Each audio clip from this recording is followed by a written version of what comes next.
Hello dear students, welcome to my academy. बच्चों क्या हालचाल हैं? तो बच्चों आज हम स्टार्ट कर रहे हैं जेनेटिक्स का first chapter, principles of inheritance and variation. तो बच्चों देखते हैं आखिर सबसे पहले क्या होता है जेनेटिक्स, यानी स्टार्ट करते हैं सबसे पहले देखना क्या होता है जेनेटिक्स। बच्चों जेनेटिक्स वर्ड जो है वो ग्रीक वर्ड से लिया गया था। जेनेटिक्स का मीनिंग जो होता है टू जनरेट होता है। बैटसन जो है उन्होंने ये वर्ड दिया था। Genetics term was given by Bateson. Bateson को हम फादर ऑफ मॉडर्न जेनेटिक्स भी बोलते हैं। बच्चों जेनेटिक्स होता क्या है? Genetics is actually the branch of biology that deals with the study of heredity and variation. इसका मतलब क्या हुआ बच्चों? इसका मतलब हुआ कि वो ब्रांच जिसमें हम कोई भी कैरेक्टर जो है वो किस तरीके से एक जनरेशन से दूसरे जनरेशन में इनहेरिट होता है उसकी स्टडी करते हैं, और कैसे वो सिमिलैरिटीज आती हैं ऑफस्प्रिंग टू ऑफस्प्रिंग में, या कैसे वेरिएशंस आते हैं, उन सब की स्टडी जो है वो किसके अंदर करते हैं? हम जेनेटिक्स में करते हैं। तो जेनेटिक्स को डिफाइन कैसे करेंगे बच्चों? It is the branch of biology that deals with the study of inheritance and variations। तो बच्चों बायो की वो ब्रांच जिसके अंदर हम इनहेरिटेंस और वेरिएशन की स्टडी करते हैं उसे ही हम क्या बोलते हैं? जेनेटिक्स बोलते हैं। बच्चों यहाँ पर कई बार बच्चों को एक कन्फ्यूज़न रहता है। इनहेरिटेंस वर्ड भी पढ़ते हैं, हेरिडिटी वर्ड भी पढ़ते हैं। कहीं पे आपको हेरिडिटी एंड वेरिएशन लिखा हुआ मिल सकता है, कहीं पे इनहेरिटेंस एंड वेरिएशन लिखा हुआ मिल सकता है। एक्चुअल में देखा जाए तो दोनों में कोई डिफरेंस नहीं है। यहाँ पर हम हेरिडिटी वर्ड जो पर्टिकुलरली बोल रहे हैं उसका मतलब ही है बच्चों बायोलॉजिकल इनहेरिटेंस। एक्चुअल में क्या है? इनहेरिटेंस तो किसी भी चीज़ के लिए हो सकता है। जो भी पेरेंट वाली जनरेशन है या एक जनरेशन अपने नेक्स्ट जनरेशन के लिए जो भी छोड़ के जाती है, जो भी उसे देती है, वो इनहेरिटेंस होता है। तो यहाँ पर पर्टिकुलरली किसकी बात हो रही है बच्चों? पर्टिकुलरली यहाँ पे जीन की, कैरेक्टर्स की, इनके इनहेरिटेंस की बात हो रही है, जिसे ही हम क्या बोल देते हैं? हेरिडिटी बोल देते हैं। इसका मतलब व्हाट इज हेरिडिटी और what is inheritance? It is transfer of character from parent to offspring. Biological inheritance क्या बच्चों? Transfer of characters from parent or one generation to offspring another generation। तो पेरेंट से ऑफस्प्रिंग में जो characters का transfer हो रहा है बच्चों उससे ही हम क्या बोल देते हैं? उससे ही हम इनहेरिटेंस या हेरिडिटी बोल देते हैं। बच्चों हेरिडिटी जो है वो आप समझ सकते हैं कैसे कि आपने देखा होगा कि ह्यूमन जो है बच्चों उसका ऑफस्प्रिंग जो होगा, बच्चा जो होगा वो ह्यूमन ही होगा। एक नीम का पेड़ जो होता है बच्चों उसका बच्चा भी नीम का पेड़ ही होता है। इसका मतलब क्या हुआ? इसका मतलब ये हुआ कि जो पेरेंट में कैरेक्टर होंगे वही कैरेक्टर कहाँ पे ट्रांसफर होंगे? ऑफस्प्रिंग में ट्रांसफर होंगे। उससे ही हम क्या बोल देते हैं? हेरिडिटी बोल देते हैं। आपने बहुत कॉमनली सुना होगा ये टर्म। जैसे हम देखते हैं कि किसी पेरेंट के अंदर एक पर्टिकुलर कैरेक्टर था, बच्चों में भी वही कैरेक्टर हमें देख रहे हैं, तो बोल देते हैं कि इनकी फैमिली में तो ये हेरिडेटरी है। कई बार हमने कुछ पर्टिकुलर डिजीज के लिए ऐसा सुना है कि इनके सपोज डायबिटीज का एग्जांपल ले लेते हैं कि पेरेंट जनरेशन में भी था, दादाजी के जनरेशन में भी था और बच्चे में भी आ रहा है। तो कोई लोग बोल देते हैं कि डायबिटीज इनकी फैमिली में तो हेरिडेटरी है। तो what is the meaning of hereditary? Hereditary मतलब जो जनरेशन टू जनरेशन चीज़ें ट्रांसफर हो रही हैं उनको ही हम क्या बोल रहे हैं? हेरिडेटरी बोल रहे हैं, और उसकी प्रोसेस को ही हम हेरिडिटी या इनहेरिटेंस बोलते हैं। ठीक है बच्चों, तो ये तो डेफिनेशन का एक वर्ड समझ में आ गया आपको कि इनहेरिटेंस क्या होता है, और यहाँ पर हम इसकी डिटेल स्टडी करेंगे। साथ में हम देखते हैं क्या कि अभी मैंने बोला कि इंसान का जो बच्चा होगा वो इंसान होगा, लेकिन क्या वो 100% अपने मम्मी या अपने पापा जैसा होगा या अपने पेरेंट जैसा होगा? नहीं। हम देखते हैं कई बार उसके पास कुछ डिफरेंट कैरेक्टर्स भी होते हैं, वो उनसे कुछ डिफरेंट कैरेक्टर्स शो करता है। इसका मतलब क्या कि स्पीसीज तो यहाँ सेम हो रही है लेकिन उसके अंदर डिफरेंसेस भी आते हैं बच्चों। तो उस डिफरेंस को ही हम क्या बोल रहे हैं? यहाँ पर वेरिएशन बोल रहे हैं। यानी variation is the degree of differences in offspring from their parents. उनके पेरेंट्स से जो डिफरेंस आएगा उससे हम क्या बोलेंगे? वेरिएशन। देखते हैं बच्चों वेरिएशन क्या होता है और वेरिएशन के टाइप्स भी देखते हैं। तो फर्स्ट टर्म जो है हेरिडिटी, आपको समझ में आ गया कि हेरिडिटी क्या होता है या इनहेरिटेंस क्या होता है। Heredity is biological inheritance, character का पेरेंट से ऑफस्प्रिंग में जाना। और दूसरा देख रहे हैं अब क्या होता है variation, variations it is the degree of differences between parent and offsprings। Parent और ऑफस्प्रिंग में भी डिफरेंस होंगे बच्चों। इवन जो एक ही पेरेंट है उनके जो बच्चे होंगे, उनके जो ऑफस्प्रिंग्स होंगे, उनमें भी डिफरेंसेस होंगे। उससे भी हम किस कैटेगरी में किस में रखेंगे, वेरिएशंस में रखेंगे। तो यहाँ पर जेनेटिक्स में हम कैसे सिमिलर ट्रेट्स ऑफस्प्रिंग में जाते हैं उसकी स्टडी करते हैं, और कैसे डिफरेंसेस आते हैं उनकी भी स्टडी करते हैं। यानी हेरिडिटी और वेरिएशन दोनों चीज़ों की स्टडी की जाती है। अब यदि वेरिएशंस के टाइप की बात करें बच्चों, तो वेरिएशंस जो हैं वो दो टाइप के होते हैं। वेरिएशंस को हम ग्रॉसली दो टाइप में डिवाइड कर सकते हैं। कौन कौन सा होगा, एक होगा सोमेटिक वेरिएशंस और दूसरा होता है बच्चों जर्मिनल, जर्मिनल और कई बार हम इसे ब्लास्टोजेनिक भी बोलते हैं, ब्लास्टोजेनिक वेरिएशंस। तो वेरिएशंस जो है वो दो टाइप के होते हैं, सोमेटिक एंड जर्मिनल।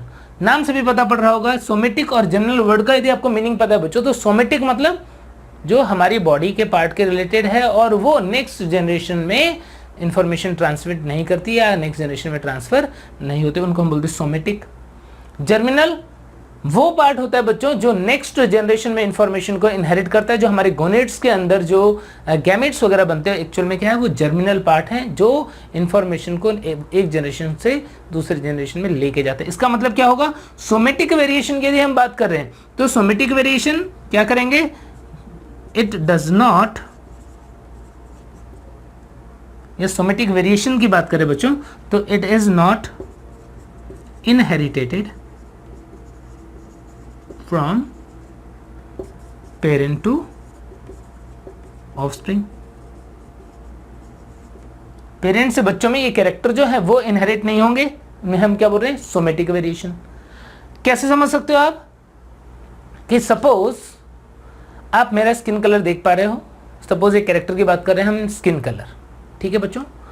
अब मेरा स्किन कलर जो भी है इसके अंदर वेरिएशन आने के क्या क्या चांसेस हो सकते हैं। एक तो ये कि मम्मी पापा के अकॉर्डिंग जो जीन थे उनका क्या मिक्सिंग, क्या पर्टिकुलर जीनोटाइप मेरे पास आया। दूसरा क्या कि सपोज मैं चला जाऊं साउथ इंडिया में रहने के लिए, सपोज मैं साउथ इंडिया में रह रहा हूं, आपको पता है वहां पर क्लाइमेट जो है वो किस टाइप का होता है, थोड़ा सा वार्म हॉट क्लाइमेट होता है। मैं लंबे टाइम तक वहां पर रह रहा हूं तो क्या होगा बच्चों, मेरी बॉडी के अंदर मेलानिन प्रोडक्शन जो है वो बढ़ जाएगा। मेलानिन प्रोडक्शन यदि बढ़ जाएगा इसका मतलब क्या हुआ, मेरे स्किन का कलर जो है वो क्या हो जाएगा, डार्क हो जाएगा, पिगमेंटेशन जो है वो हाई होना स्टार्ट हो जाएगा, यानी मैं वहां पे जाके थोड़ा काला हो जाऊंगा।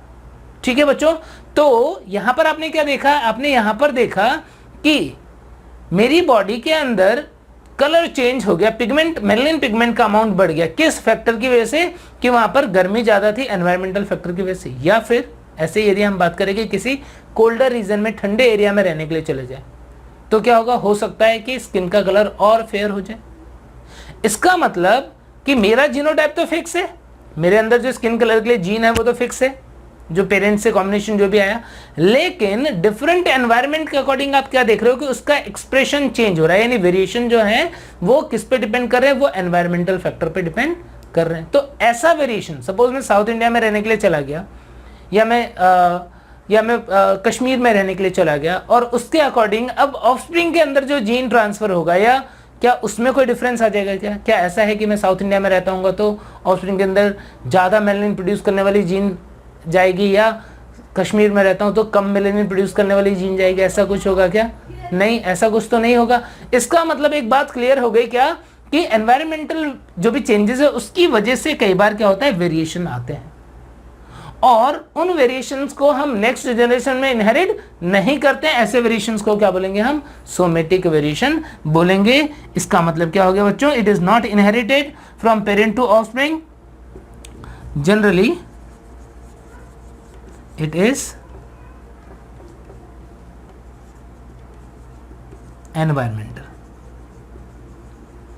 एनवायरमेंटल फैक्टर की वजह से ये होता है। ठीक है बच्चों, सपोज हम बात करते हैं कि कोई म्यूटाजन है, सपोज यूवी रेज जो है वो मेरी स्किन पे बहुत ज़्यादा फॉल कर रही है, यूवी रेज बहुत ज़्यादा पड़ रही है, और यूवी रेज की वजह से सपोज एक पर्टिकुलर जगह पर, सपोज ये हैंड के अंदर यहाँ पर म्यूटेशन हो गया, यहाँ पर कैंसर हो गया, तो क्या ये जो चेंज हुआ, क्या ये चेंज नेक्स्ट जनरेशन में इनहेरिट होगा? क्या नहीं होगा।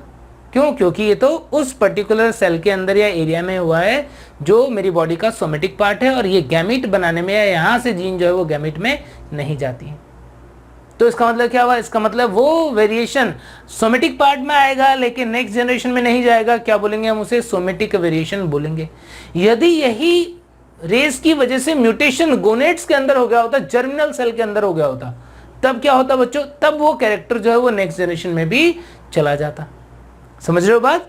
तो उसको हम क्या बोलेंगे? उसको बोलेंगे हम जर्मिनल वेरिएशन। इसका मतलब somatic variation occurs in somatic part of the body which are not responsible for inheritance of character to the next generation, और ये मोस्टली एनवायरमेंटल फैक्टर की वजह से हो रहा है बच्चों। और ध्यान रखना, सोमेटिक वेरिएशन नेक्स्ट जनरेशन में नहीं जाएगा, जबकि जर्मिनल वेरिएशन क्या होगा? It is inheritated to next generation, अगले जनरेशन में ट्रांसफर होता है, उससे हम क्या बोलते हैं? Germinal mutation, germinal variation. अब जर्मिनल वेरिएशन जो बच्चों वो दो टाइप का हो सकता है, दो रीजन होते हैं उसके। यानी एक जनरेशन में जो कैरेक्टर हैं ऑफस्प्रिंग के अंदर हम देखें तो वो कैरेक्टर कुछ चेंज होते हैं, उसका क्या रीजन हो सकता है? जर्मिनल वेरिएशन का रीजन क्या हो सकता है बच्चों? वो दो टाइप का होता है। वो हो सकता है या तो कॉन्टिन्यूअस या फिर हो सकता है बच्चों डिसकॉन्टिन्यूअस।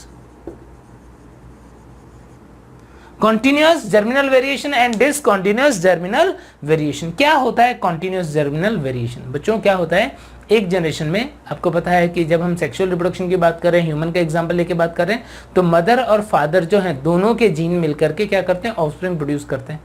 तो बच्चे के अंदर कैरेक्टर क्या होंगे? मदर फादर दोनों के मिक्स होंगे।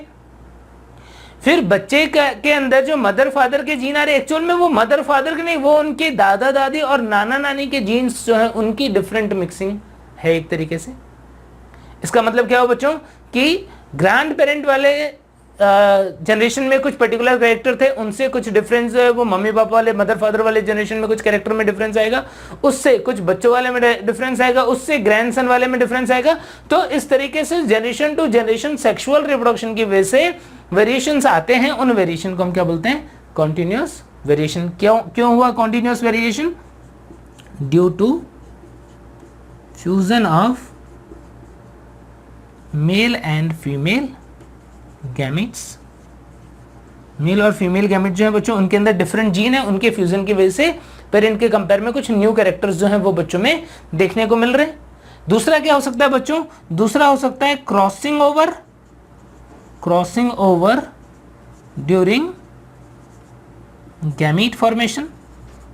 बच्चों जब गैमीट का फॉर्मेशन होता है उस टाइम पे क्या होता है? उस टाइम पे क्रॉसिंग ओवर की प्रोसेस होती है, जिसके अंदर भी क्या होता है? जीन जो है वो आपस में होमोलोगस क्रोमोसोम पे एक्सचेंज होते हैं, यानी कि डिफरेंट कॉम्बिनेशन जो है वो ऑफस्प्रिंग में जाने के चांसेस बनते हैं। कैसे समझ सकते हैं इसको? क्रॉसिंग ओवर से होगा क्या? जैसे मान लो सपोज मेरे अंदर जो है वो जीन आया मेरे मम्मी और मेरे पापा का, ये मम्मी का जीन है, ये पापा का जीन है, क्रोमोसोम है, ये मेरे अंदर आया, ये पेयरिंग कंडीशन है। अब क्या होगा यदि क्रॉसिंग ओवर नहीं होता तो फिर क्या होता? जो मेरे बच्चे हैं बच्चों उसके अंदर क्या होता? उसके अंदर ये पर्टिकुलर या तो ये वाला सेट ऑफ क्रोमोसोम जाता है या फिर ये वाला सेट ऑफ क्रोमोसोम जाता, यानी उसके अंदर या तो अपने दादा के कैरेक्टर पूरे के पूरे एज इट इज जाते या अपनी दादी के कैरेक्टर जो एक क्रोमोसोम वाले हैं वो एज इट इज जाते, यदि क्रॉसिंग ओवर नहीं होता तो। लेकिन यदि क्रॉसिंग ओवर हो जाएगा तो क्या होगा बच्चों? तो एक ही क्रोमोसोम ऐसा होगा जिसके ऊपर हो सकता है कि कुछ जीन उसके दादाजी के हों, कुछ जीन जो है उसकी दादी जी के हों, यानी क्या हुआ? वेरिएशन के चांसेस बढ़ गए, किसके अंदर, ऑफस्प्रिंग में, किसकी वजह से, क्रॉसिंग ओवर की वजह से। तो क्रॉसिंग ओवर जो होगा बच्चों, उसकी वजह से भी क्या होता है, उसकी वजह से भी क्या होता है, कंटिन्यूसली जर्मिनल वेरिएशन जो है वो आते जाते या उसका अमाउंट बढ़ता जाता है। डिसकंटिन्यूअस वेरिएशन की बात करते हैं बच्चों। डिसकंटिन्यूअस वेरिएशन जो होता है वो सडनली हो जाए, जनरेशन टू जनरेशन, बार बार नहीं। हमने देखा कि एक बार सडनली किसी फैक्टर के इफेक्ट में हो गया और वो इनहेरिट हो जा रहा है नेक्स्ट टू नेक्स्ट जनरेशन, ऐसे वेरिएशन को हम डिसकंटिन्यूअस वेरिएशन बोल रहे हैं। इसका एग्जांपल होगा म्यूटेशन। जब म्यूटेशन होता है तो क्या होता है बच्चों, म्यूटेशन के अंदर हम देखते हैं कि mutation is sudden change in gene, किसी भी फिजिकल, केमिकल, बायोलॉजिकल फैक्टर या रैंडम किसी फैक्टर से हो सकता है वो। और यदि ऐसा कोई चेंज हुआ कहां पर, जर्मिनल सेल्स के अंदर, जर्म सेल्स के अंदर जिनसे गैमिट बनते हैं बच्चों, तो क्या होगा, गैमिट के थ्रू वो नेक्स्ट जनरेशन में भी जाएगा। ऐसे म्यूटेशन जो है वो इनहेरिट भी हो जाते हैं, क्या बोलेंगे, डिसकंटिन्यूअस वेरिएशन, और इसकी वजह से भी नेक्स्ट जनरेशन में वेरिएशंस आ सकते हैं। तो बच्चों ये सारे डिफरेंट टाइप के वेरिएशन। अब ये जो ब्लास्टोजेनिक वेरिएशन है बच्चों, जनरेशन टू जनरेशन जो वेरिएशन आते हैं, इस वेरिएशन को हम दो टाइप में डिवाइड कर सकते हैं। कौन से दो टाइप हैं, एक होता है सबस्टेंटिव वेरिएशन और एक होता है meristic variation. Substantive and meristic variation बच्चों क्या होता है, सबस्टेंटिव वेरिएशन का मतलब होता है कि यदि किसी पर्टिकुलर ट्रेट की इंटेंसिटी में या क्वालिटेटिव डिफरेंसेस आ रहे हैं, क्वालिटेटिव वेरिएशन आ रहे हैं, तो उसे हम बोलते हैं सबस्टेंटिव वेरिएशन। और बच्चों यदि नंबर में वेरिएशन आ रहे हैं यानी क्वांटिटेटिव वेरिएशन है, तो उसे हम बोलेंगे क्या, मेरिस्टिक वेरिएशन। कैसे आप समझ सकते हो कि सपोज पेरेंट है, उनके कंपेयर में उनके ऑफस्प्रिंग का कलर डार्क हो गया, बहुत ज्यादा कलर चेंज हो रहा है, तो क्या है वो क्वालिटेटिव है, सबस्टेंटिव वेरिएशन है। हाइट का बड़ा होना कम होना सबस्टेंटिव है। बट यदि हम देख रहे हैं कि सपोज 5 फिंगर की जगह 6 फिंगर हो जाए, तो क्या हो गया, वो क्वांटिटेटिव वेरिएशन हो गया, उसे हम क्या बोलेंगे, उसे हम बोलेंगे मेरिस्टिक वेरिएशन। ठीक है बच्चों, तो ये होते हैं डिफरेंट टाइप के वेरिएशंस। क्लियर है इतनी बात। तो बच्चों अब हम बात करते हैं कुछ साइंटिस्ट की। कुछ साइंटिस्ट के नाम आपको ध्यान रखने चाहिए कि जैसे हम जेनेटिक्स में बात कर रहे हैं कि फादर ऑफ साइटोजेनेटिक्स कौन है, फादर ऑफ साइटोजेनेटिक्स या फिर एक्टिनोबायोलॉजी कौन है बच्चों, मुलर है, मुलर। ऐसे ही father of experimental genetics, father of experimental genetics कौन है, मॉर्गन, ड्रोसोफिला के ऊपर एक्सपेरिमेंट किया था। तो ये कुछ साइंटिस्ट के नाम जो है वो ध्यान रखना, और भी इंपॉर्टेंट साइंटिस्ट के बारे में जो भी आएगा हम पढ़ते जाएंगे बच्चों। अब यहाँ पर हम बात करेंगे बच्चों कि जेनेटिक्स जब ब्रांच इवॉल्व नहीं हुई थी, या हम बात कर रहे हैं जब biology as a branch of science early stage में था, जब वो इवॉल्व हो रहा था, जब लोग बायोलॉजी के बारे में स्टडी कर रहे थे, उस टाइम पर जो साइंटिस्ट हैं वो कुछ बेसिक क्वेश्चन जो है बच्चों उसका आंसर ढूंढने में लगे हुए थे। वो बेसिक क्वेश्चन क्या थे, बेसिक क्वेश्चन थे कि इस अर्थ के ऊपर जो डाइवर्सिटी है, डिफरेंट टाइप के जो ऑर्गेनिज्म है, आखिर वो डिफरेंट टाइप के ऑर्गेनिज्म कहाँ से आए हैं, कैसे बने हैं। यहां तक कि जो सबसे रूट क्वेश्चन था वो ये था कि इस अर्थ के ऊपर जो लाइफ आया वो कैसे आया, लाइफ का ओरिजिन कैसे हुआ है, साइंटिफिक रीजन या क्या है उसका। कुछ इस टाइप के क्वेश्चन थे जिसका आंसर ढूंढने में लगे हुए थे डार्विन जैसे ग्रेट साइंटिस्ट। उन्होंने ढूंढा भी, उन्होंने पता लगाया, हमने पढ़ा हुआ है उनके बारे में। लेकिन इसी क्वेश्चन का जो दूसरा एस्पेक्ट था बच्चों वो यही था कि कैसे कैरेक्टर, जब ये बात लोग ऑब्जर्व कर रहे थे कि लाइक बिगेट्स लाइक, मतलब जो ऑर्गेनिज्म है वो अपने जैसे ऑफस्प्रिंग प्रोड्यूस कर रहा है, उसमें कुछ वेरिएशंस आ रहे हैं। यदि हमें रूट तक पहुंचना है कि डिफरेंट स्पीसीज कैसे बनी है, तो हमें इस कंसेप्ट को समझना पड़ेगा कि आखिर, या उस टाइम के जो साइंटिस्ट थे वो इस चीज को समझना चाहते थे कि आखिर कैसे कैरेक्टर एक जनरेशन से दूसरे जनरेशन में जाते हैं, कैसे बच्चों में उनके पेरेंट के कैरेक्टर आते हैं। यानी ये दोनों क्वेश्चन जो थे बच्चों वो इंटरलिंक थे, और लगभग सेम टाइम पे दो बड़े साइंटिस्ट अपने अपने वे में इसका आंसर ढूंढने में लगे हुए थे। एक थे डार्विन, जिन्होंने ओरिजिन ऑफ स्पीसीज बुक लिखी और उन्होंने बहुत ही बड़ी सफलता हासिल की थी ये पता लगाने में कि इस नेचर में किस तरीके से एवोल्यूशन होता है। और दूसरे वहां पर थे बच्चों मेंडल, जो उस टाइम पर तो फेमस नहीं हुए थे, पता लगा रहे थे वो भी कि आखिर कैसे कैरेक्टर्स जो है वो इनहेरिट होते हैं। वो उस टाइम पर तो फेमस नहीं हुए थे, लेकिन ग्रेजुअली उन्हें सारी बातों के बारे में, किस तरीके से कैरेक्टर इनहेरिट होता है वो पता लग गया था। ग्रेजुअली सारे दुनिया ने भी इस बात को रिकॉग्नाइज किया। तो मेंडल के बारे में हम यहाँ बहुत डिटेल में पढ़ेंगे, बट उससे पहले हम देख लेते हैं बच्चों थोड़ा सा शॉर्ट में अर्ली स्पेकुलेशन, जिसे हम प्री मेंडलिज्म भी बोल देते हैं, प्री मेंडलिज्म और प्री मेंडेलियन थियरीज। मेंडल से पहले साइंटिस्ट जो हैं वो क्या स्पेकुलेशन रखते थे, क्या सोचते थे कि कैसे कैरेक्टर जो है वो एक जनरेशन से दूसरे जनरेशन में इनहेरिट होता है। उसके लिए कुछ थियरीज हैं बच्चों, इंपॉर्टेंट थियरीज हैं। जैसे सबसे पहले हम बात कर रहे हैं मॉइस्ट वेपर थियरी।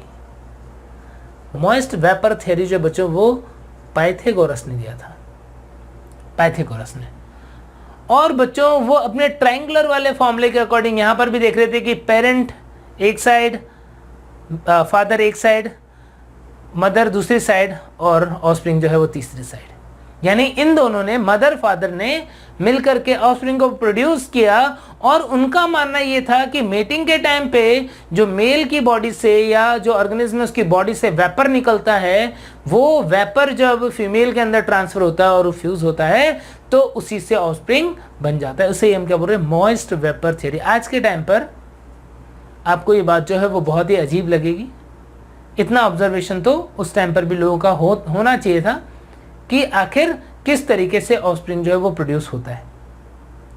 तो बच्चों मॉइस्ट वेपर थ्योरी जो है इसके लिए स्ट्रिक्ट अपोज में थे कौन, हमारे एरिस्टोटल, जिनको हम father of biology, father of zoology भी बोलते हैं बच्चों। तो एरिस्टोटल जो है उन्होंने थ्योरी दिया था उस टाइम पे रिप्रोडक्टिव ब्लड थियरी, ये दिया था एरिस्टोटल ने। बच्चों मॉइस्ट वेपर थ्योरी के अकॉर्डिंग पाइथागोरस का मानना था कि जो ऑफस्प्रिंग बन रहा है उसमें मेजर कंट्रीब्यूशन जो है वो मेल का है। मेल का वेपर जब फीमेल की बॉडी में जाता है तो वहां पर डिफरेंशिएट होता है। यहां पर एरिस्टोटल जो है बच्चों, उनका मानना था कि एक्चुअल में ये वेपर नहीं है। उनको ये पता था या उन्होंने ये ऑब्जर्व किया था कि जब कॉइटस होता है, जब कॉपुलेशन होता है, उस प्रोसेस में जब सीमेन फीमेल की बॉडी में जाता है फिर उसके बाद में प्रेगनेंसी होती है और ऑफस्प्रिंग का प्रोडक्शन होता है। ये ऑब्जर्वेशन इनकी थी। और इन्होंने क्या ऑब्जर्व किया बच्चों, इन्होंने ऑब्जर्व किया कि मेल ने क्या किया, मेल ने सीमेन के थ्रू कोई इंफॉर्मेशन जो है वो फीमेल की बॉडी में ट्रांसफर किया। इनका मानना था कि एक्चुअल में क्या हो रहा है, एक्चुअल में कुछ मैसेज है, मैसेज जो है वो पर्टिकुलर फॉर्म में नहीं, वो ह्यूमन की फॉर्म में नहीं है, वो मैसेज है जो हो सकता है वो सीमेन की फॉर्म में। और वो मैसेज जब फीमेल के अंदर जाता है तो फीमेल के अंदर क्या होता है, यानी मेल के ब्लड का जो प्यूरिफाइड पार्ट है, उनको लगा कि मेल के ब्लड से प्यूरिफाई होकर के सीमेन बना है। और जब वो फीमेल की बॉडी के अंदर जाता है तो वहां पर फीमेल के ब्लड से मिल करके क्या करता है बच्चों, एक बेबी का फॉर्मेशन करता है, ऑफस्प्रिंग का फॉर्मेशन करता है। इस ऑब्जर्वेशन को उनका सपोर्ट कौन दे रहा था कि उन्होंने ऑब्जर्व किया कि जब फीमेल प्रेग्नेंट होती है तो उस टाइम पे मेंस्ट्रुअल साइकिल बंद हो जाता है। उन्हें लगता था कि फीमेल के अंदर जो मेंस्ट्रुएशन वाला जो ब्लड होता है बच्चों, वो अब बाहर नहीं आ रहा है बल्कि अंदर ही अंदर वो यूज हो रहा है, किसको बनाने के लिए, ऑफस्प्रिंग को डेवलप करने के लिए यूज हो रहा है।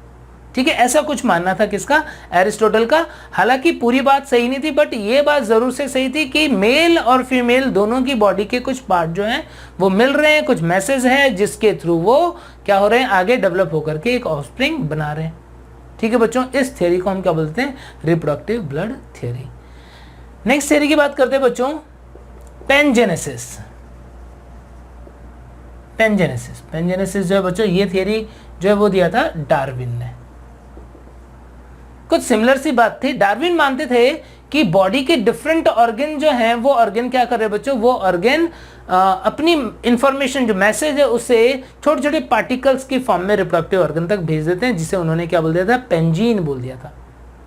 और ये पेंजीन या जेम्यूल्स जो होते हैं बच्चों, यही जब मेल और फीमेल के मिलते हैं तो उससे क्या होता है, ऑफस्प्रिंग का फॉर्मेशन होता है। ऐसी थियरी जो है वो पैनजेनेसिस बोलते हैं, डार्विन ने दिया।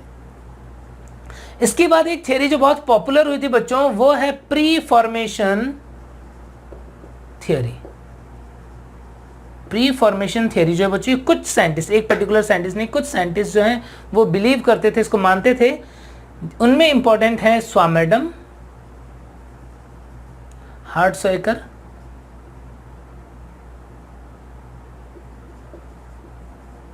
Even Leeuwenhoek.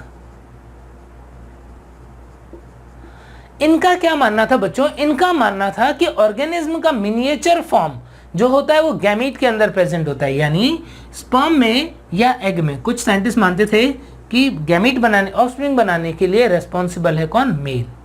उनका मानना था कि ये जो ऑफस्प्रिंग का मिनिएचर फॉर्म है वो स्पर्म है, और स्पर्म के अंदर यहाँ पर मिनिएचर फॉर्म ऑफ ऑर्गेनिज्म में उन्होंने माइक्रोस्कोप से देखने की भी कोशिश की, और उन्हें लगता था कि अंदर जो है वो कोई बच्चा जो है वो बैठा हुआ है, सर ऐसे करके बैठा हुआ है।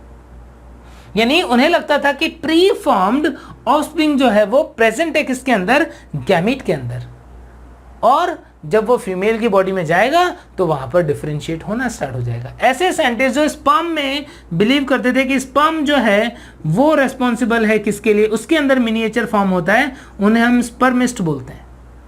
कुछ ऑर्गेनिज्म, कुछ साइंटिस्ट जो बच्चों वो ये बिलीव करते थे कि एग में ऑर्गेनिज्म का मिनिएचर फॉर्म होता है, यहां पर ऑर्गेनिज्म का मिनिएचर फॉर्म है। कुछ साइंटिस्ट ऐसा मानते थे।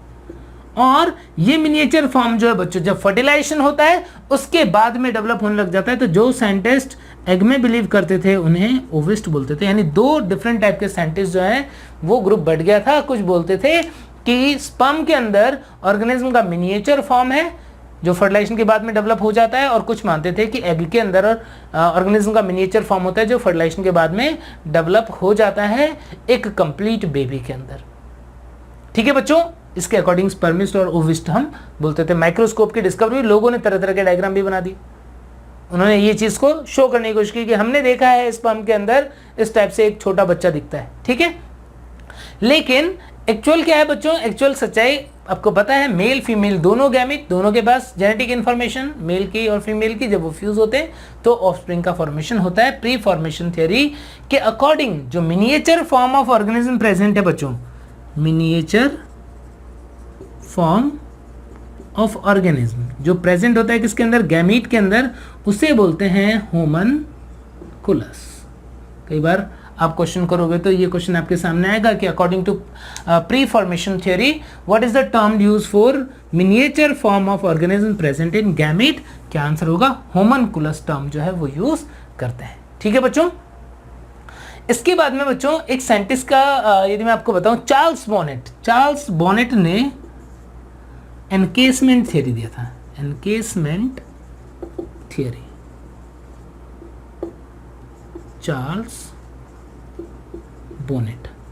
इन्होंने क्या बोला, इन्होंने बोला कि ऑर्गेनिज्म के का जो फीमेल का जो बॉडी बच्चों, फीमेल ऑर्गेनिज्म जो है उसका बॉडी है वो एक चाइनीज बॉक्स की तरह होता है, एक बड़ा बॉक्स, उसके अंदर मिनिएचर फॉर्म में नेक्स्ट ऑर्गेनिज्म ऑलरेडी प्रेजेंट है।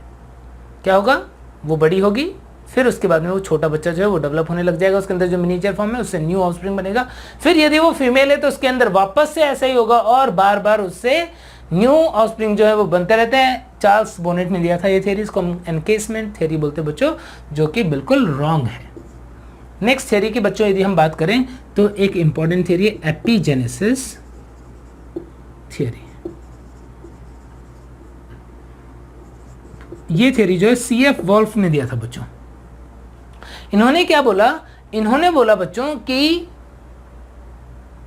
इन्होंने बोला कि ऑर्गेनिज्म जो है उसका मेल और फीमेल गैमेट जो है वो एक्चुअल में अनडिफरेंशिएटेड फॉर्म होते हैं। जब उनका फ्यूजन होता है उसके बाद में डिफरेंशिएशन होने लग जाता है। गैमेट जो है बच्चों, मेल और फीमेल गैमेट, उसमें ऑर्गेनिज्म का अनडिफरेंशिएटेड फॉर्म होता है। जब उनका फ्यूजन होता है तो उसके बाद में वो डिफरेंशिएट होने लग जाता है और न्यू ऑफस्प्रिंग का फॉर्मेशन करता है। तो ये एपिजेनेसिस वाली बात जो है बच्चों वो काफी हद तक सही थी कि अनडिफरेंशिएटेड आप उसे मान सकते हो, जब वो मिले उसके बाद में आगे का डिफरेंशिएशन जो है वो स्टार्ट हो गया। इसे हम एपिजेनेसिस थ्योरी बोलते हैं। और इसके बाद में बच्चों एक चार्ल्स बीजमान ने एक थ्योरी दिया था जिसको हम बोल देते हैं germ plasm theory. Germ plasm theory. किसने दिया था बच्चों? ये वही साइंटिस्ट है जिन्होंने चूहे की पूंछ काटी थी, वीजमैन।